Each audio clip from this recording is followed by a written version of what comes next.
Hello friends, આઈ એમ back. બીજો video lecture શરૂ કરતાં પહેલાં આઈ હોપ સો, મને એવું લાગે છે કે તમે લોકોએ જે મેં તમને આના પહેલાંના વિડીયો લેક્ચરમાં કામ સોંપેલું છે તમે લોકોએ બધાએ કરી નાખ્યું છે. જેમ કે વેપાર ખાતાનો મેં તમને નમૂનો કીધો તો તમારે લોકોએ ટેક્સ્ટ બુકમાં એ નમૂનો લખવાનો હતો, તમે લોકોએ લખી લીધો છે. તમારી ફેર બુકમાં ન લખ્યું હોય તો પહેલાં વિડીયોને સ્ટોપ કરો અને પહેલાં એ કામ કરો, નમૂનો કરવાનું. બરાબર છે દોસ્તો? મફતની ગંગા છે, મજા લેવાની છે તો કામ તો થોડું કરવું પડશે ને. ઓકે, અને તમને લોકોને મારા વિડીયો જે કેવા લાગે છે એનું કોમેન્ટ તો આપો યાર. તમે લોકો કોમેન્ટ મૂકો, હું કોમેન્ટને વાંચીશ. તમારી કોમેન્ટ મને ગમશે તો હું એને હાઇલાઇટ કરીશ. ઠીક છે? તમારો કોઈ સુઝાવ હોય, સજેશન હોય એ પણ મને પ્લીઝ જણાવો. ઠીક છે? તો હું એમાં પણ વધારે ઇમ્પ્રૂવ કરી શકું. મારું ખાલી એટલું જ ધ્યેય છે કે અમે જેમ હેરાન થયા છીએ, જ્યારે અમારા સમયમાં ટ્યુશન રખાવવાની કોઈની તાકાત નહોતી, કોઈની પરિસ્થિતિ નબળી હતી, કાંઈ એવું થતું કે ભાઈ આખો વર્ષ ચલો ટ્યુશન રખાવી લીધું ને છેલ્લે કાંઈ આવડતું નથી તો શું કરશું, ત્યારે બહુ તકલીફ થતી. તો એવા સમયે ઇન્ટરનેટ નહોતું એટલે અમે લોકો જાતે એકબીજાના ફ્રેન્ડ્સ પાસેથી શીખતા. એટલે મારો ધ્યેય એવો છે કે તમે લોકો હેરાન ન થાવ અને આવી કોઈ સિચ્યુએશન આવે તો તમે લોકો યુટ્યુબમાં બેસીને પણ મારા વિડીયો લેક્ચર જોઈ શકો. બરાબર છે? ઇંગ્લિશ મીડિયમવાળા માટે હું કાલથી આઈ થિંક ફેસબુક લાઈવ કરવાનો છું. બરાબર છે? તો એમાં પણ તમે લોકો પણ જોડાઈ શકો છો. બરાબર છે? આપણે લોકો લાઈવ પણ મળશું ઘણીવાર, પણ બિફોર ધેટ તમે લોકો મને સપોર્ટ કરો, મારા વધારે વિડીયો લેક્ચર્સ જુઓ અને વધારે કોઈ ક્વેરી હોય, તમારે કોઈ ક્વેરી હોય તો તમે મને વોટ્સએપ પણ કરી શકો છો. તમારી ક્વેરીને મારા વોટ્સએપ નંબર છે 7229, મારા વોટ્સએપ નંબર 7229000708 છે. આ ખાલી એજ્યુકેશનલ ક્વેરી માટે જ છે દોસ્તો, એટલે એજ્યુકેશનની જ ક્વેરી આમાં મૂકજો. ઠીક છે? બીજું હજી પણ કહી દઉં, જો સિટીમાં જેટલા લોકો હશે તો એ લોકો માટે હું જૂનાગઢમાં ક્રેશ કોર્સ પણ ચાલુ કરીશ જાન્યુઆરીથી, જેમાં હું આખો સિલેબસ અને 5 પેપર બરાબર છે એ પણ સોલ્વ કરાવીશ. ઠીક છે? ઓકે, ચાલો શરૂ કરીએ. બીજું આપણું નફા નુકસાન ખાતું. નફા નુકસાન ખાતું એટલે શું? તો લખવું તો પડશે ને. હાલો લખો મારી જોડે. ધંધાના અન્ય ખર્ચા. ધંધાના અન્ય ખર્ચા. અન્ય ખર્ચા એટલે કે વેપાર ખાતા સિવાયના.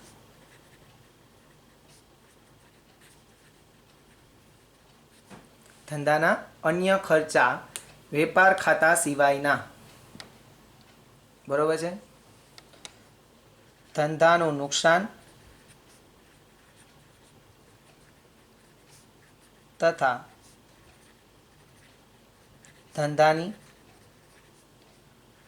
અન્ય આવકને લગતું ખાતું એટલે નફા નુકસાન ખાતું. ધંધાના અન્ય ખર્ચા એટલે કે વેપાર ખાતા સિવાયના. વેપાર ખાતા સિવાયના જેટલા પણ ખર્ચા હોય અહીંયા આવી જશે. ધંધાનું નુકસાન તથા ધંધાની અન્ય આવકને લગતું ખાતું એટલે કે નફા નુકસાન ખાતું. ચલો, એનો મતલબ એક ક્લિયર થઈ ગયો કે આની અંદર કઈ વસ્તુઓ આવશે. ચાલો, કઈ વસ્તુ આવશે? તો કે ધંધાના અન્ય ખર્ચા. બીજું શું આવશે?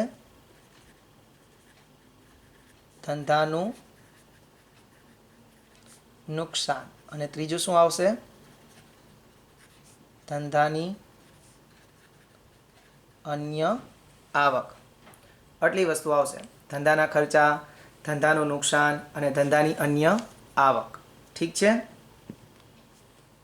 ધંધાના અન્ય ખર્ચા. ચલો, તમે લોકો ધંધો કરતા હોય તો અન્ય ક્યાં ખર્ચા હોઈ શકે એ મને કહો. આપણે ચલો અહીંયા જેટલા સમાશે એટલા જ ઉદાહરણમાં લઈશું, બાકીનો આપણે લખું હું તમને ટેક્સ્ટ બુકમાં ડિક્ટેટ કરાવીશ. બરાબર? ચલો કયો છે ધંધાના અન્ય ખર્ચા કયા હોય? કયો? માનો કે તમે લોકો ધંધો ચલાવતા હોય તો કયા ખર્ચા તમારા ધંધાને આવી શકે છે? માનો કે તમે લોકો ધંધા ચલાવતા હોય તો તમારે કર્મચારી રાખ્યા હોય તો એને પગાર દેવો પડે. પછી માનો કે તમે લોકોએ ધંધાનો કોઈ માલ હોય, સ્ટોક હોય કે એનો તમે પ્રીમિયમ વીમો લીધો હોય તો એનો વીમા પ્રીમિયમ ભરવું પડે. માનો કે ધંધો છે તમારે ક્યાંય ભાડે ચાલતો હોય તો એનું ભાડું દેવું પડે. પછી માનો કે તમે લોકો ધંધો કરતા હોય તો એનો જાહેરાત કરતા હોય તો એનો જાહેરાત ખર્ચ ચૂકવવો પડે.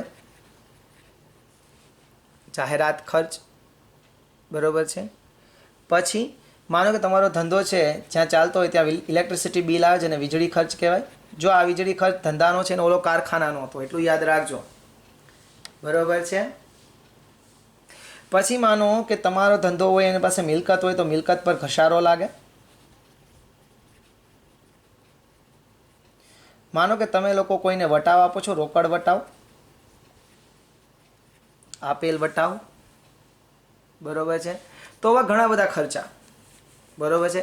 એ શું છે? ધંધાના અન્ય ખર્ચા, એટલે કે જે વેપાર ખાતામાં નથી આવતા અહીંયા આવે છે. ધંધાનું નુકસાન, તો કે ભાઈ ધંધાને કયું કયું નુકસાન હોય? સૌથી પહેલું મને યાદ છે, અમને ટ્યુશન ક્લાસીસ વાળાને બહુ નડે, એ છે ઘાલખાદ. યાદ આવી ગયું? ઘાલખાદ, બૂચ લાગી જાય ને એ, બરાબર છે. આના તો હવાલા પણ આવશે, પણ એ હવાલા માટે હું તમને અલગથી ડિક્ટેટ શીખવાડીશ, બરાબર છે. ઘાલખાદ. પછી આગથી નુકસાન, ચોરીથી નુકસાન. હવે ચાલુ ન થઈ જતા સર, આનાથી નુકસાન, ઓલેથી નુકસાન, બધું આવી ગયું, તમને ખબર પડી ગઈ, ખાલી આટલું નુકસાન આમાં આવે છે, બરાબર. ઓકે. ધંધાની અન્ય આવક, અન્ય આવક કઈ કઈ હોય દોસ્તો? એ કયો છીએ? મળેલ વટાવ, પછી મળેલ કમિશન, પછી મળેલ ભાડું, પછી મળેલ વ્યાજ, આવું. પછી ડિવિડન્ડ. કેમ ભૂલાય કાનુડા, તને કેમ ભૂલું? કેમ તારી પ્રીતને ભૂલું? ઠીક છે, આટલી વસ્તુ આવે દોસ્તો, બરાબર. ચાલો, નફા નુકસાન ખાતામાં કઈ 3 વસ્તુ આવે? મને સાચું કહેજો, હમ ખાઈને કહેજો કઈ વસ્તુ આવે. તો કે ધંધાના અન્ય ખર્ચા આવે સર, પછી શું આવે? ધંધાનું નુકસાન આવે સર, પછી ધંધાની અન્ય આવક આવે સર. હે, ધંધાના અન્ય ખર્ચા એટલે ક્યાં સર? વેપાર ખાતામાં જે ન આવે ને એ ખર્ચા બધાય આવે આમાં. હે, ઓકે. નુકસાનમાં સર, નુકસાનમાં તો એક તો ઘાલખાદ હોય, આગથી નુકસાન હોય, ચોરીથી નુકસાન હોય. હા, ધંધાની અન્ય આવકમાં મળેલ વટાવ, મળેલ કમિશન, મળેલ ભાડું, મળેલ વ્યાજ ને ડિવિડન્ડ, આટલું આવે સર. વાહ, વેરી ગુડ. યાદ રહી ગયું બધાને? એક વખત ફરીથી જોઈ લ્યો, ન લખ્યું હોય તો પેલા સ્ક્રીનશોટ પાડીને લખી લીજો. ઠીક છે દોસ્તો, મજા આવે છે ને ભણવાની? સાચું કહેજો. જિંદગીમાં છે ને એક સૂત્ર બહુ સંત લોકો કહી ગયા છે, અને એની વાત મનાય, આપણા વડીલો કહી ગયા છે. ને એ સૂત્ર એ છે દોસ્તો કે મજા આવે ને લાઈફમાં, મજા આવે ને તો જ મજા આવે. શું? મજા આવે ને તો જ મજા આવે.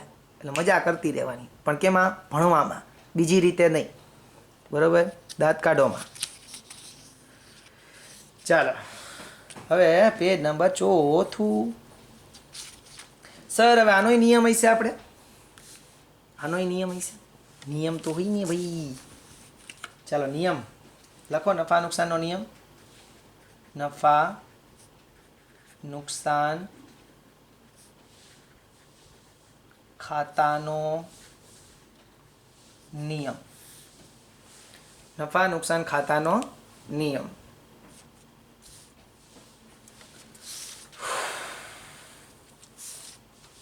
નફા નુકસાન ખાતાનો નિયમ.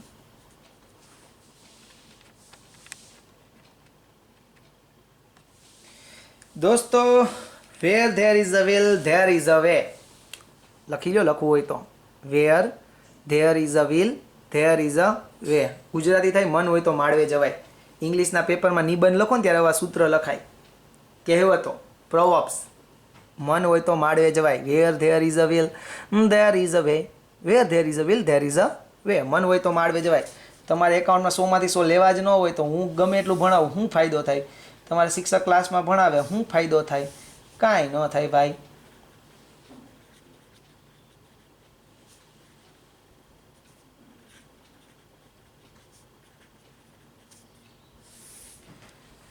હો એજ્યુકેશન તને કેમ રે ભૂલાય, પણ અમે તો ભૂલી જઈએ વેકેશનમાં. ચાલો, નફા નુકસાન ખાતાનો નિયમ. પેલો, ધંધાના અન્ય ખર્ચા. નફા નુકસાન ખાતે આપણે શું કરશું દોસ્તો? ઉધાર. ધંધાના અન્ય ખર્ચા નફા નુકસાન ખાતે શું કરી દેવાનું? ઉધાર. બીજું, ધંધાનું નુકસાન એ પણ નફા નુકસાન ખાતે શું કરાય? ઉધાર. ધંધાનું નુકસાન એ પણ નફા નુકસાન ખાતે શું કરાય? ઉધાર. ત્રીજું, ધંધાની અન્ય આવક એ નફા નુકસાન ખાતે શું કરાય? જમા. બરોબર છે? ઓકે. એના પછી હવે આપણે જોઈએ છીએ, આપણે જે બનાવ્યું હતું ને એની અંદર જુઓ કે ધંધાના અન્ય ખર્ચા આપણે એને શું કરવાનું છે? ઉધાર કરવાનું છે. તો એનો મતલબ એમ કે આ બધા જ ખર્ચા છે આપણે ઉધાર કરી દઈશું. આ બધા ખર્ચા આપણે શું કરી દઈશું? ઉધાર ઉધાર ઉધાર. નફા નુકસાનમાં ઉધાર ઉધાર ઉધાર ઉધાર ઉધાર. સર મજા આવી ગઈ. બધાને નફા નુકસાનમાં શું કરી દેવું? ઉધાર. એવી જ રીતના ધંધાનું નુકસાન છે એ પણ બધાને નફા નુકસાનમાં શું કરી દેવું? ઉધાર. અને એ જ રીતના ધંધાની અન્ય આવક છે એ નફા નુકસાનમાં શું કરી દેશું? જમા રે જમા જમા રે જમા.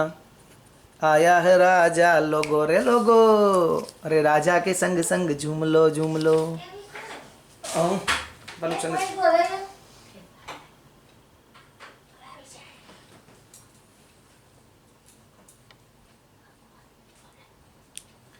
ચલો, મળેલ વટાવ નફા નુકસાનમાં શું કરી દેવાનું? જમા. મળેલ કમિશન નફા નુકસાનમાં જમા. મળેલ ભાડું એ પણ નફા નુકસાનમાં શું કરશું? જમા. મળેલ વ્યાજ એ પણ નફા નુકસાનમાં જમા. અને ડિવિડન્ડને પણ નફા નુકસાનમાં શું કરી દેવાનું? જમા. ઠીક છે ગાઈસ? ઓકે, હવે કાઢો જે ટેક્સ્ટ બુકમાં પાછો આપણે નમૂનો જોઈએ આપણા જેવો. આપણા જેવો કે તમારા જેવો કે મારા જેવો? કોના જેવો? મારા જેવો? અમારા જેવો. બસ તમને મજા આવી જોઈએ દોસ્તો. પેજ નંબર 36 ઉપર આવેંગે. पेज नंबर 36 ऊपर आवेंगे. पेज नंबर 36 આવ્યા? ગુડ. નફા નુકસાન ખાતાનો નમૂનો જોયું? ઓકે. જો સૌથી પહેલાં આપણે લોકો વેપાર ખાતે ઉધાર બાજુ કાચો નફો આવ્યો હતો, દેખાય છે? યાદ આવે? અહીંયા આપણે લખ્યું હતું કે ભાઈ નફા નુકસાન ખાતે કાચો નફો લઈ ગયા. જોયું છે? ક્રોસ અહીંયા ઉધાર. તો જ્યારે નફા નુકસાન ખાતું બનાવો ત્યારે એને શું કરી દેવાનો? જમા કરી દેવાનો. દેખાય છે? કાચો નફો વેપાર ખાતેથી લાવ્યા. જોયું? ઓકે. એવી જ રીતના કાચી ખોટ કે વેપાર ખાતે જો કાચી ખોટ આપણે જમા કરી હતી તો અહીંયા શું કરી દેશું? એને ઉધાર. જોઈ લો, બધા ખર્ચાને ઉધાર કર્યા છે ને બધી આવકને જમા કરી છે ને છેલ્લે આપણે શું ગોતશું? તો કે કાં તો ચોખ્ખો નફો ને કાં તો ચોખ્ખી ખોટ. કઈ રીતના? જમા બાજુનો ટોટલ વધારે હશે, બંને બાજુએ મૂકી દેશું. ઉધાર બાજુ રકમ ઘટશે એને આપણે કહીશું ચોખ્ખો નફો. અને માનો કે ઉધાર બાજુનો ટોટલ વધારે હશે, બંને મૂકી દઈશું ને જમા બાજુ રકમ ઘટશે એને આપણે શું કહીશું? ચોખ્ખી ખોટ. જો આટલી બધી આવક છે, ખર્ચા છે, દેખાય આવકમાં? આવક બધી જમા. મળેલ વટાવ, મળેલ ભાડું, મળેલ કમિશન, મળેલ દલાલી, મળેલ આડત. જો આ બધી આવી આવક છે એટલે એને જમા કરી. ધીરેલી લોન પર વ્યાજ. ધીરેલી એટલે કે આપણે કોઈને લોન આપી હોય ને વ્યાજ મળ્યું હોય આપણને. પછી કોઈ આપણને બૂચ માર્યું હોય ને રૂપિયા પાછા આવી ગયા અને ઘાલખાત પરત કહેવાય. પછી કોઈ આપણે મિલકત વેચી હોય ને એના ઉપર આપણને નફો થયો હોય. પછી આપણે કોઈ પસ્તી વેચી હોય ના રૂપિયા આવ્યા હોય, ભંગારની ઉપજ થઈ હોય, કોઈ પરચુરણ આવક થઈ હોય. બરોબર છે? ખર્ચા જોવો જોઈએ શું શું છે? પગાર ભથ્થા, બોનસ, ભાડું, વીમા પ્રીમિયમ, કરવેરા, ટપાલ, સ્ટેશનરી છપામણી, કાનૂની ખર્ચા, ઓડિટ ફી, વીજળી ખર્ચ, પ્રોવિડન્ટ ફંડમાં ફાળો. સર આ પ્રોવિડન્ટ ફંડ હું તમને આખું જ્યારે સમ ગણાવીશ ને ત્યારે આખો ટોપિક હું સમજાવીશ કે પ્રોવિડન્ટ ફંડ શું, એનું વ્યાજ શું, બધું. બરાબર છે? વેચાણ વિતરણના ખર્ચા, જાવક માલ ગાડા ભાડું. જો આ ખાસ યાદ રાખજો કે આવક માલ ગાડા ભાડું વેપારમાં ઉધાર થાય ને જાવક માલ ગાડા ભાડું ક્યાં ઉધાર થાય? નફા નુકસાનમાં ઉધાર થાય. ઠીક છે? આપેલ વટાવ, વટાવ અનામત, શોરૂમના ખર્ચા, વખાર ખર્ચ, પેકિંગ ખર્ચ. પછી નાણાકીય ખર્ચમાં તો કે ભાગીદારની લોનનું વ્યાજ. આ ખાસ યાદ રાખજો. બધાય લોકો અહીંયા ભૂલ કરે છે. શું કામ એને? કારણ કે નેક્સ્ટ જ્યારે આપણે નફા નુકસાન ફાળવણી ખાતું ભણશું ને ત્યારે ખબર પડશે. ભાગીદારની લોનનું વ્યાજ, પછી બેંક ઓવરડ્રાફ્ટનું વ્યાજ, પછી લીધેલી લોનનું વ્યાજ, બેંક ચાર્જીસ. બરાબર? સમજાઈ ગયું એટલું? ઓકે. આ ઘાલખાતનો ટોપિક છે, ખાલી લખજો. એનો હું તમને આખો હવાલો શીખવાડીશ. બરાબર છે? એ હવાલામાં છે, ખાલી લખી નાખજો યાદ રાખવા પૂરતું. પછી આપણે આગળ જોશું. તો આઈ હોપ સો કે તમે આ પણ લેક્ચર છે એ ફેરબુકમાં લખશો. અને આઈ હોપ સો કે તમને આ લેક્ચરમાં પણ વધારે મજા આવી હશે. ઠીક છે? તો હજી કહું છું, ચેનલને લાઈક કરો, સબસ્ક્રાઈબનું બટન ઠોકો, બાજુમાં બેલ આઇકન દબાવી દો અને જો તમને મારા વિડીયો લેક્ચર ગમે તો એને શેર કરો દોસ્તો. ઠીક છે, તો ચાલો નેક્સ્ટ લેક્ચર સુધી મને રજા આપો. ત્યાં સુધી જય હિન્દ, જય ભારત.